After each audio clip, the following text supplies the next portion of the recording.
Good day, everybody, or good morning, or good afternoon, or good evening, whatever time it is you're watching this.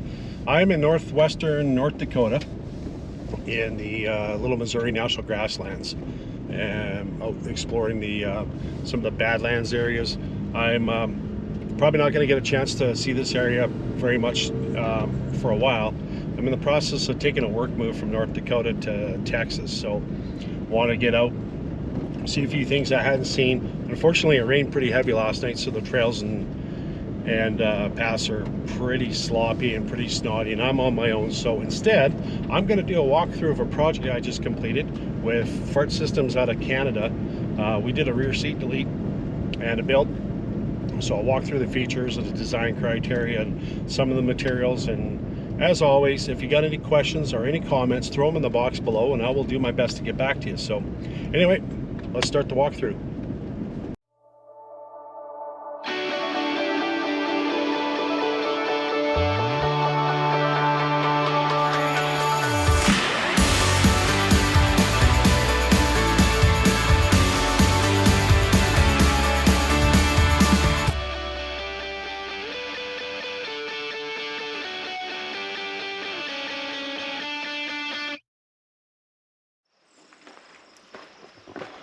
All right, let's take a look inside here. This rear seat delete was built by Farht Systems out of Calgary, Alberta, Canada. It's the same company that built the storage system for the AluCab Canopy Camper. I do have a video on that if you want to look at the walkthrough. It's I'll put the link down below, and the video will show up at the end of this one here too. Before I got started on this, I had to remove the factory seats. I was going to put a video together on it, but there's a ton of folks online and YouTube that have done it, so go check them out. There's lots of good ones in there. It's about a half-hour job. Not that hard at all. One thing to remember though, the studs that hold the seats down to the mounts and also the seat belt mounts, don't throw those studs away. Make sure that you keep them. When you get everything out, take those studs, put like a low contact thread sealant, and then put them back in the holes, because the pan on the cab goes directly outside. So if you're doing a creek crossing and you're going to get water in here and get dust and critters and all kinds of things, so don't throw those away. Also too, and then in the back here, these factory plastic back pans, make sure you keep those, because it gets awfully noisy inside the cab if you don't have them. And with this build, they're able to incorporate the back pans and the factory storage into the build, so don't let them go. The material that was used on this build that Farht Systems uses is a Baltic birch. It's a high tensile, very lightweight multi-ply wood. It's in varying thicknesses for this build. Like the base has got a little bit thicker, and the side panels and the doors are a little bit thinner, so all over the place with that. The material that's used, this gray material, it's a proprietary material that they use, and I can't really technically speak to it because I don't know what it is, but it is waterproof or water resistant. So if you spill water, if you leave a window open, just give it a wipe down. It comes clean fairly easily too. Just use a chamois. Put a little bit of water on it, and basically it rubs any mud or dirt out of it. Fairly easy to maintain.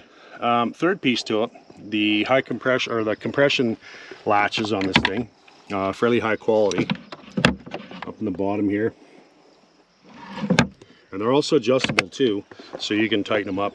One thing I did notice about this build, and same with the build in the back of the truck too, is that with this Baltic birch, when it's secured, it's non-compressible wood, so you don't get the squeaks and the rattles, and it's fairly quiet. This build here, I had it out in the Nevada desert and Arizona here week before last.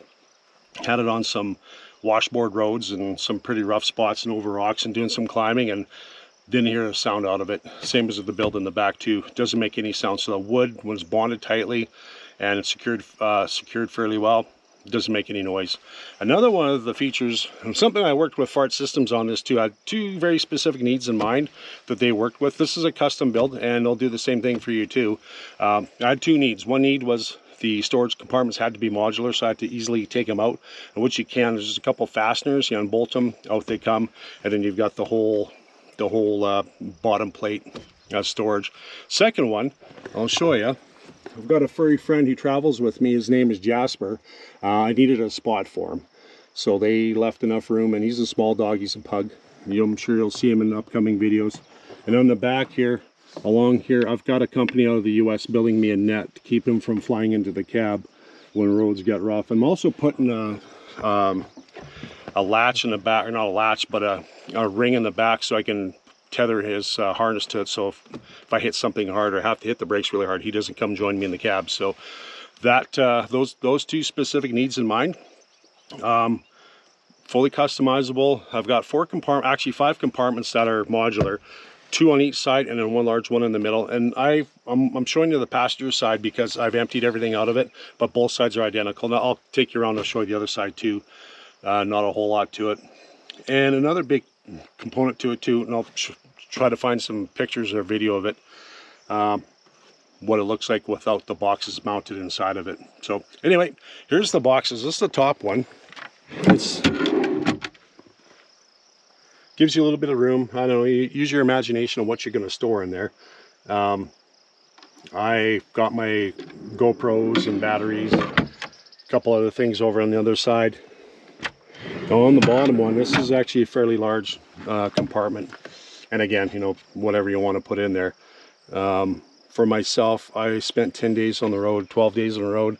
I keep my clothes in the bottom, and I had more than enough clothes. I actually overpacked for that trip, so tons of room. And if you really want, leave a comment in below that if you don't want to know what the dimensions or what the cubic feet is, leave a comment and I'll come out and I'll measure it and I'll let you know what it is. Second feature to this, and it uses the existing footwells for the back seat. Part of the base was built with a removable top, so you can use the existing storage space down there. So this one here, I emptied it out.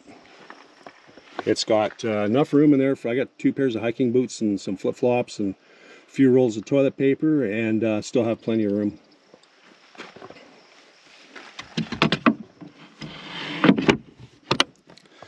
Then behind, I keep my first aid kit. I've got a medic bag in here. It's a backpack. Plenty of room for that. Keep my air compressor and my tire inflators and tire patch kit and quite a few things. It still has a ton of room back here. Like I said earlier, it utilizes the existing plastic back pans that the factory put in, so you still have a fair amount of storage back there. And I'm going to move Jasper's bed. Undo these 2 latches.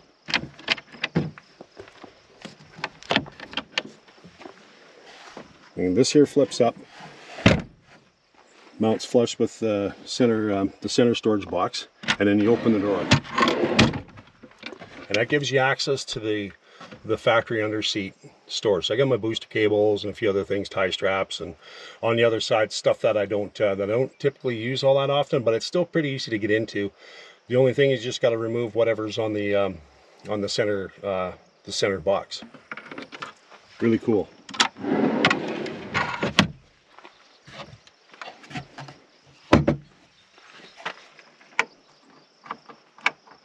Now, I'll get the other one later. So in the middle is another storage compartment. And we can see that. I'm going to jump in the front here and show that. All right, from the front seats, this storage compartment here is fairly large, has a compression latch, basically slides ahead. I'm going to pause the video because I need 2 hands to pull that out of there, but again, pretty easy to access and quite a bit of room. All right, so this is with the lid off.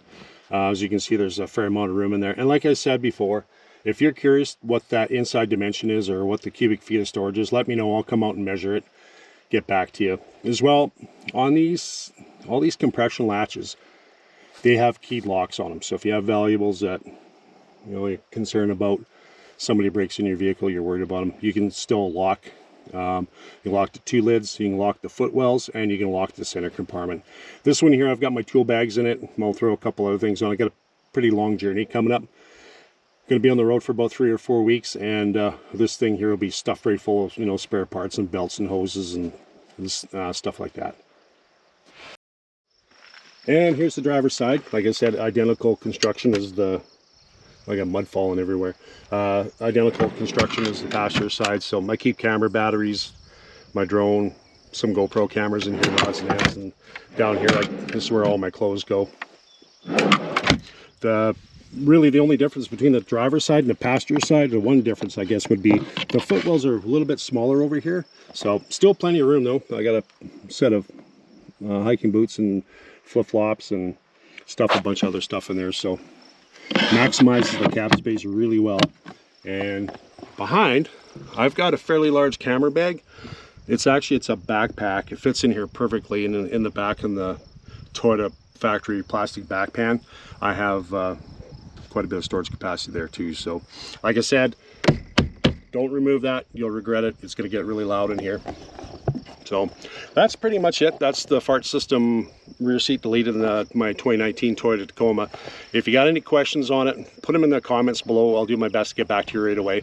I'll also put the link to Farht Systems website and their socials in the comments as well too. Go pay them a visit. If you got any questions, reach out. They're pretty good with that. Super creative people, super helpful, great ideas. I had this far exceeded my expectations of what I was going to get. You see what's out there, and I thought I was going to get a couple boxes with some fancy slides, but after working with them on the Canopy Camper build, they did a fantastic job on that, so I'm not surprised at the quality of work and the ingenuity that went into this. Very innovative design, and check them out as well. If you liked what you saw, hit the like and subscribe button. I really appreciate it, and we'll be seeing more of you over the summer. Happy wheeling.